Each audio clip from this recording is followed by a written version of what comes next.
Hello again, ladies and gentlemen. This is the radio guy, Dr. Mike Prince from the Open Mic Broadcast Network, and welcome to another segment of the Mike Prince Show. As you know, we come to you each and every day with all sorts of tricks and treats for you throughout the world of HBCU. Today's show is being brought to you by Anderson's Carpet Cleaning, located in Houston, Texas. PV alumni ready to service you throughout the Houston area. Simply dial 832-525-0745 and let them know that the Open Mic sent you by.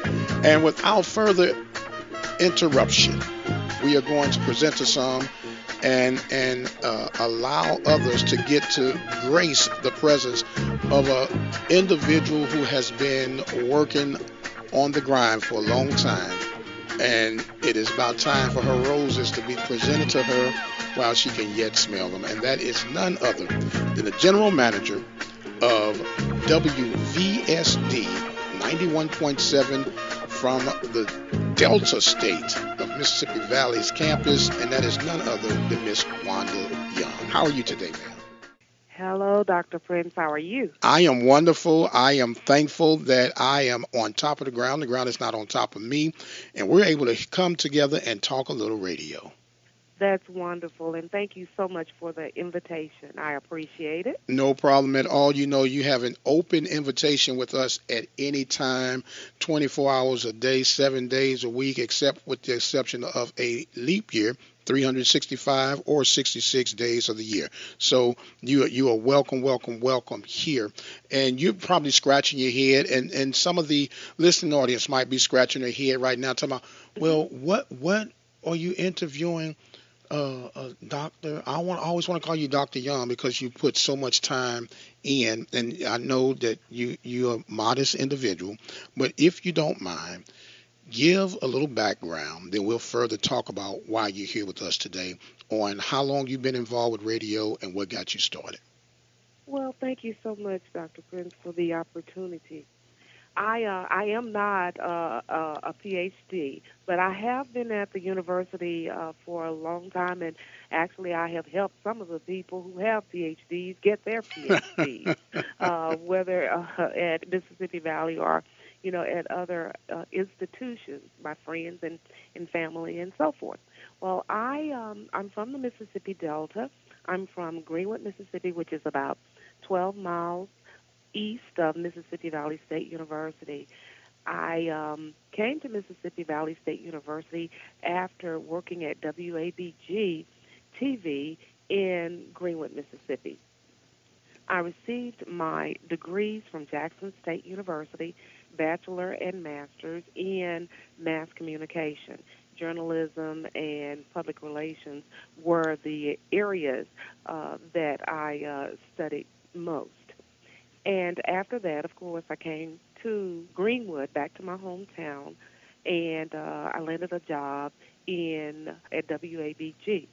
Now, before I go on, throughout my career, for some reason, even though I was in journalism and public relations, I have always landed jobs and done more work in the broadcast area. But after I left WABG, I came to Mississippi Valley, and I worked in public relations as a communications assistant. That was in 1990, and that began my career at Mississippi Valley. I have been here 37 complete years. I am currently in my 38th year. I started that December 1st of 2017. It has been a fantastic ride at the university, and I am enjoying every moment of it. In radio at WVSD, let me give you some history about that. While I was in public relations as the director of that office in my latter years in public relations, I picked up a grant and started working on it to get a radio station at Mississippi Valley State University. That planning grant was approved, and by 1991, we started in 1985. By 1991, we had gone through the planning grant and the construction grant, and we had decided that we would start a radio station at the university in one of the existing structures. Thus, the radio station, WVSD, is located in the education building here at the university. Around 1999, I was transferred over to the radio station, and I had worked with it all along on doing on-air performances for the people from its inception. And so I was really comfortable coming over here at WVSD and, working with the personnel here. It has been really an amazing ride because we have done so many things at this facility. Our main purpose, and we're funded through Title III, and our main purpose is to train students for careers in the broadcast industry.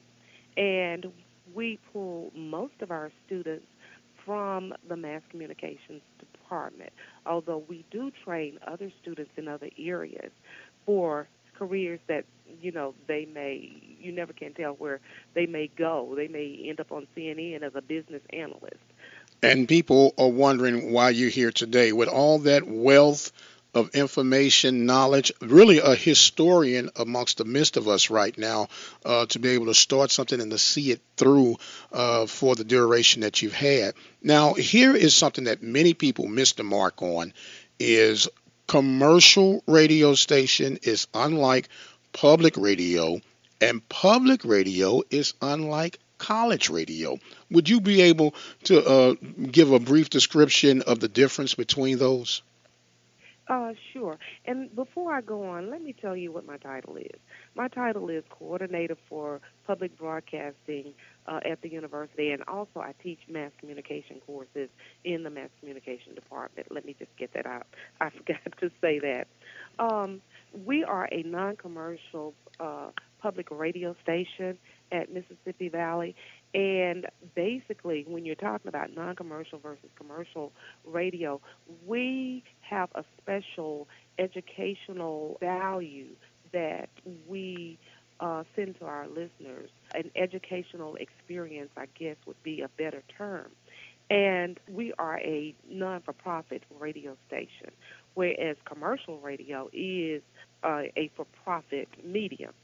And that's the biggest difference that I have to explain to people when they are asking us what we do and, and how we do it. We provide outreach services to the people in surrounding areas. So we are, in the public. That's one of our missions, too, also to provide outreach services. But we also have a special niche, and that is that we are different from commercial radio in that we have a educational component. That educational component for us is jazz, the jazz genre. And so although we broadcast inspirational music, because we are in the area where inspirational music is common, and we are in the area where blues and rhythm and blues is common, but we have very few jazz stations in this area. And so jazz is the largest part of our day part. We do a lot of jazz on our station, and sometimes, people, in particular students, don't understand that, but that is part of the educational process that we give them. Okay, so you're playing jazz for educational purposes, and I can imagine that there may be a bit of resistance at time from the local community and, more importantly, the student body. Go ahead. Actually, we get a lot of support from the local community, and it depends on the audience. We have, for jazz music, we have an older audience.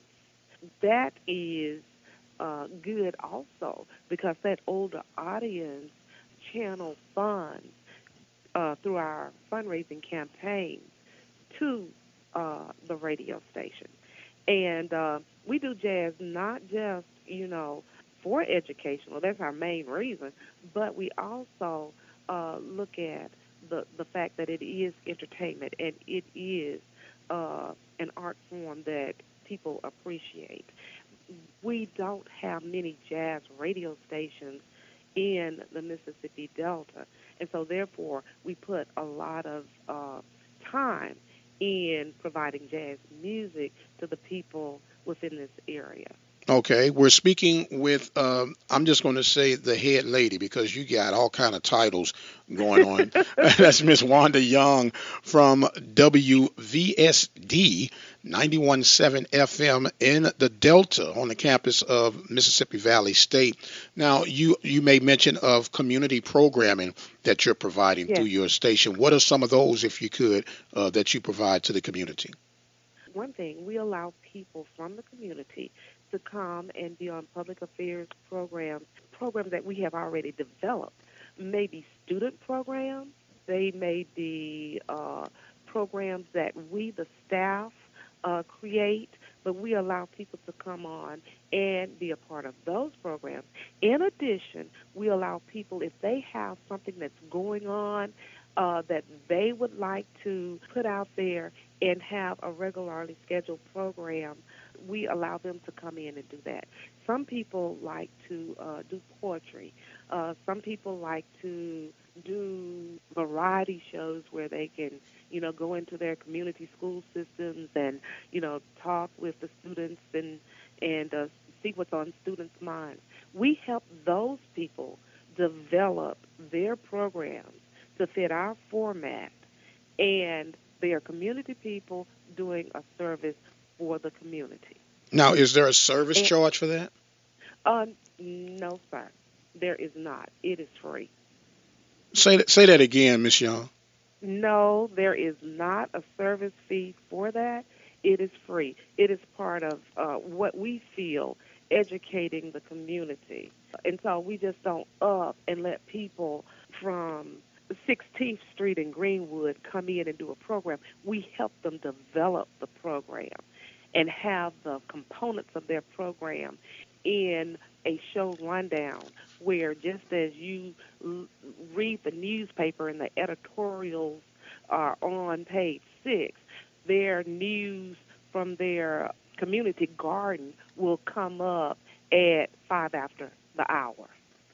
Wow, that is very, very insightful. Thank you. And so we don't let them go out on the air until, we have that down pat. And I believe in research. And so therefore, everything that we do, it has to be done with research. For instance, we have a program, and let me say this, Dr. Prince, we have 2 types of students that we serve also. We serve students who come through Mass Comm, but that curriculum, who have to take certain classes that have to utilize radio and they have to utilize the television studio. The second thing in radio, we serve students who volunteer their services. And after they leave those or complete those classes, they come back to hone their skills and put a polish on their skills. We serve those students also. We have a program called Sports Hustle.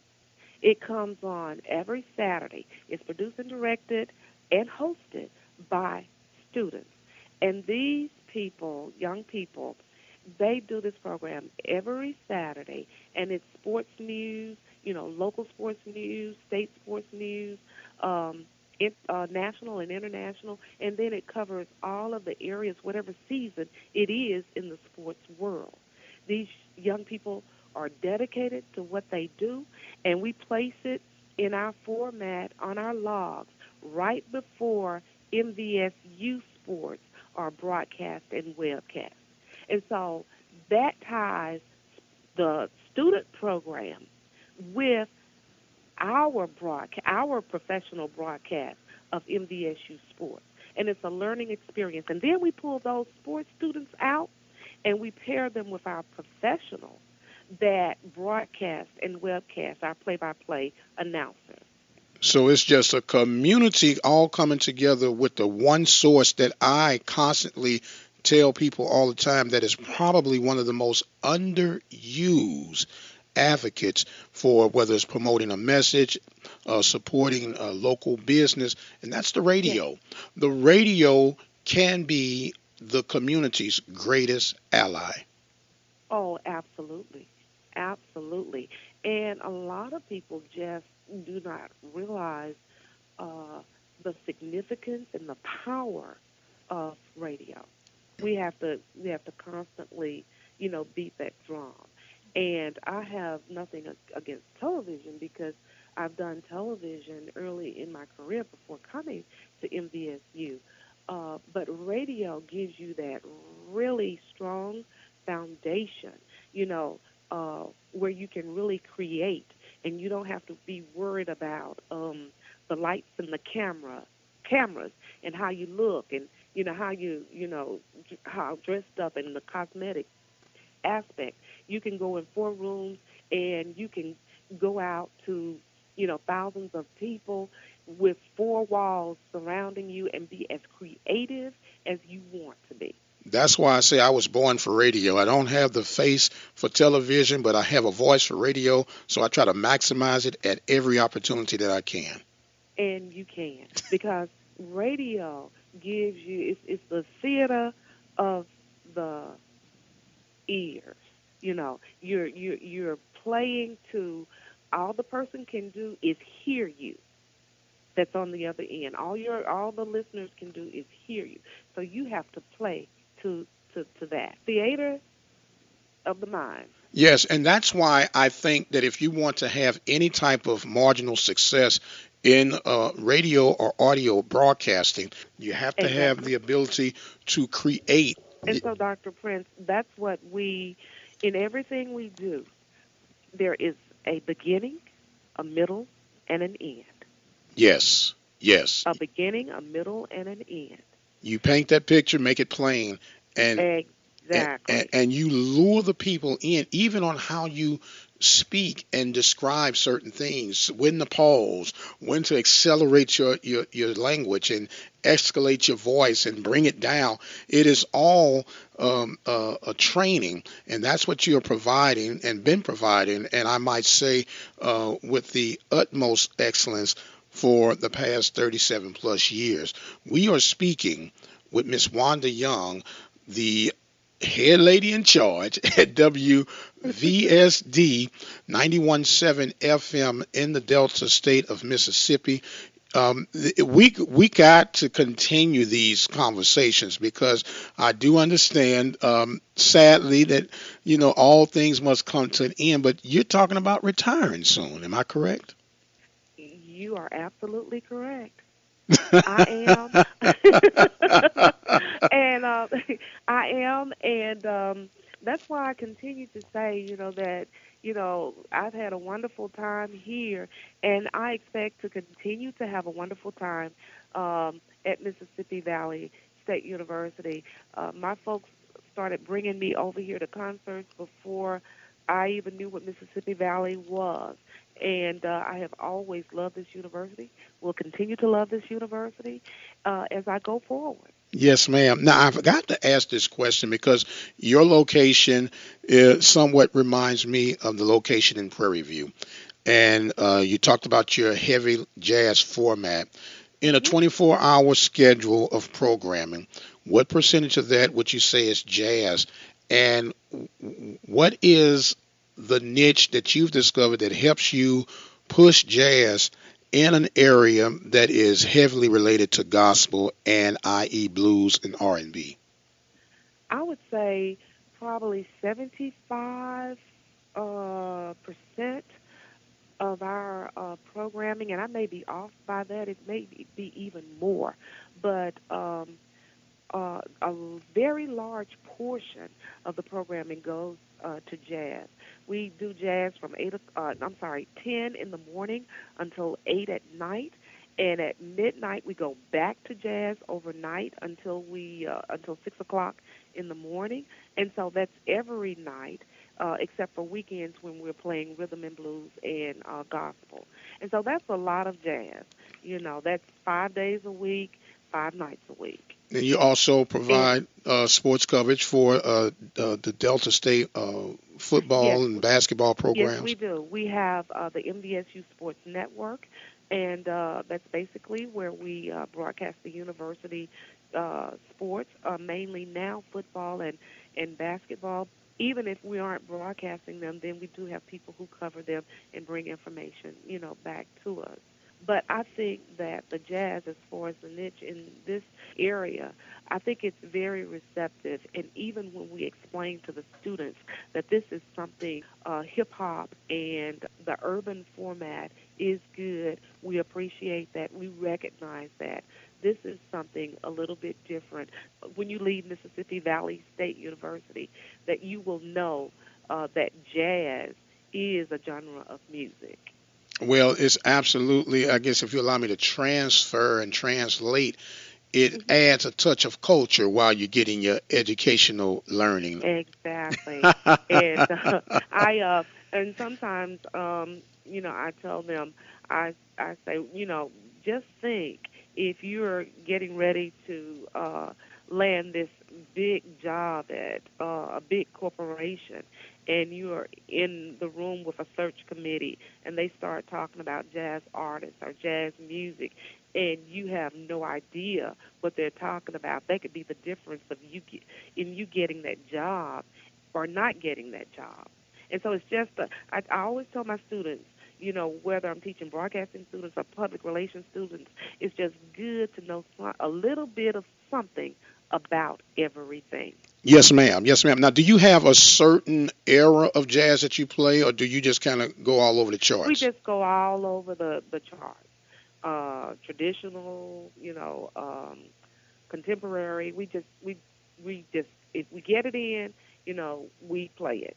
Right. But Miss yeah, Wanda Young, once again, I'm going to say CEO this time around, of the college radio station on the campus of Mississippi Valley. Promise me this one thing, Miss Young, that yeah. we'll reconvene this conversation. Oh, we will certainly. I enjoyed talking with you, and I have always enjoyed talking with you since meeting you. And anytime you want to talk, I'm available. Yes, ma'am. Well, look, for those who don't know, I've been fortunate enough to do some work on the network at 91.7 FM by way of helping out with broadcasts, even my own syndicated show. And it's always been a joy and a pleasure to speak with you. And I've always admired and respect the work that you put in and how consistent you've been throughout the years. And when I got wind of you retiring, you're one of those, what I call like a stealth missile. People don't really understand and appreciate what you've done until you've imploded on whatever your target was. But now that this arsenal is fading into the sunset, people need to know of the Wanda Youngs throughout the country that have been the backbone of college radio station, in particular HBCU college radio stations, to help people have that voice, to help people grow in some diversity, and to add a touch of culture to them, as well as give them the things that they're accustomed to: sports, a little bit of R&B, a little bit of blues, Exactly. and a touch of hip hop from now and then. As custom, Miss Young, we allow our guests to have some final thoughts and comments, and I'm now going to extend that opportunity to you. The floor is now yours. Well, thank you, Dr. Prince.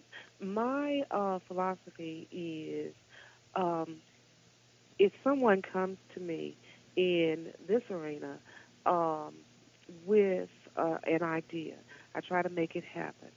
Students are first and foremost, and I try to take them from point A to point B and beyond. And my philosophy is if I meet you and you have a pulse, I can work with you. Wow, so there's hope for me. No, your pulse is probably accelerated. Well, as always, we thank you so much for being a part. We want to thank those who have listened to us on today with a special edition of the Mike Prince Show. Of course, you can follow me on Twitter at Radio Guy. Instagram is Radio Guy 22. The website is obn-radio.com. Don't forget that you can listen to us 24 hours a day on TuneIn by simply typing in Open Mic Broadcast Network. That's OPEN, capital MIC. That's all one word, Broadcast Network. And if you happen to be on the go, simply dial 605-477-5066. Listen to us 24 hours a day, anywhere in the country. Until the next time, you be blessed, and we'll see you on the other side.